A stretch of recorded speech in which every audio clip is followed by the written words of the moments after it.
Oke, dah on nih.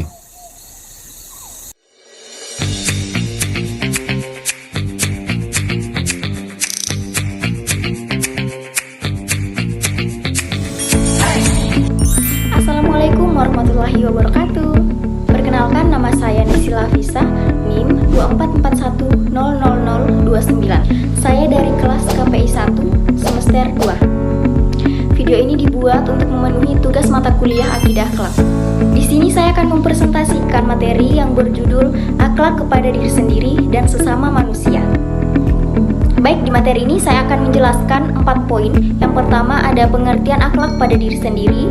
Yang kedua ada contoh akhlak kepada diri sendiri.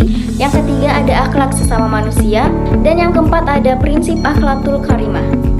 Baik, yang pertama akhlak kepada diri sendiri. Akhlak merupakan salah satu aspek fundamental dalam membentuk karakter dan kehidupan manusia.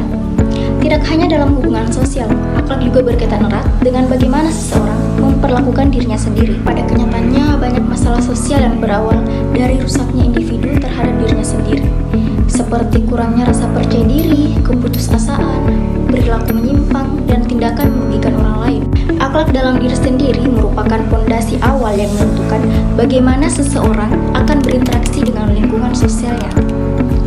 Seseorang yang mampu menghargai dirinya sendiri, menjaga kehormatan, dan memperbanyak perilakunya akan lebih mudah membangun hubungan yang baik dengan sesama manusia. Oleh karena itu, menjaga akhlak kepada diri sendiri menjadi kebutuhan mendesak agar seseorang mampu menjalani kehidupannya dengan seimbang, bahagia, dan bermartabat.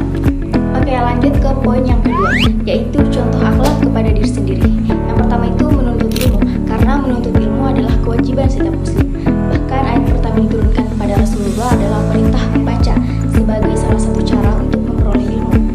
Yang kedua ada bekerja keras, karena bekerja keras dalam Islam istilahnya berikhtiar sesuai kemampuan masing-masing. Dan yang ketiga ada bekerja cerdas seperti produktif, kreatif, dan inovatif. Islam juga mengajarkan umatnya untuk bekerja cerdas dengan kinerja yang produktif, kreatif, dan inovatif. Orang yang bekerja cerdas akan mencari cara agar kinerjanya efisien dan tidak membuang-buang waktu. Yang keempat ada bertawakal kepada Allah. Contoh akhlak terpuji seorang umat muslim juga dapat dilihat dari praktik-praktik menjaga kesucian dirinya. Maksudnya seperti terhindar dari berbagai pengaruh negatif yang bertentangan dengan agama. Seorang muslim tidak hanya menyandarkan usahanya atas kemampuannya sendiri, melainkan juga memasrahkan hasil usahanya kepada Allah Subhanahu wa taala. Yang kelima ada menjaga kehormatan dan kesucian diri. Kehormatan diri perlu dijaga seseorang sebagai simbol citra karakter maupun perilaku. Seseorang yang punya akal terpuji tentu tidak akan merendahkan diri, terlebih lagi melakukan hal yang bertentangan dengan kehormatannya. Selanjutnya poin ketiga yaitu akhlak sesama manusia. Akhlak merupakan fondasi penting dalam kehidupan bermasyarakat yang mencerminkan perilaku seseorang. Manusia merupakan makhluk sosial yang tidak dapat hidup sendiri tanpa bantuan orang lain. Oleh karena itu, penting untuk kita menjaga akhlak terhadap sesama orang lain. Contoh akhlak kepada sesama manusia itu gimana sih? Nah, contohnya itu yang pertama, mengucapkan salam dan bersikap ramah. Yang kedua itu tidak menyakiti orang lain, baik secara fisik maupun dengan kata-kata. Yang ketiga, menepati janji dan menjaga kepercayaan. Yang keempat, membantu orang yang kesusahan. Dan yang terakhir, menghargai perbedaan dan tidak menghina. Oke, poin yang terakhir atau poin yang keempat itu ada prinsip akhlakul karimah. Ada 3 prinsip akhlakul karimah yang dapat dijadikan sebagai acuan untuk berinteraksi sesama manusia. Yang pertama ada mahabbah atau cinta dan kasih sayang. Nah, contohnya itu seperti keluarga, saudara, teman, hingga orang lain.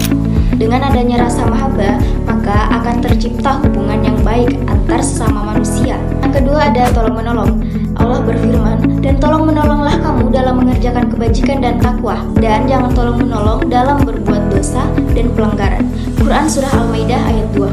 Nah, dalil di atas merupakan perintah untuk saling bahu-membahu dalam kebajikan sebagai manusia. Kita tak bisa melakukan segalanya sendirian. Yang ketiga ada saling menghargai.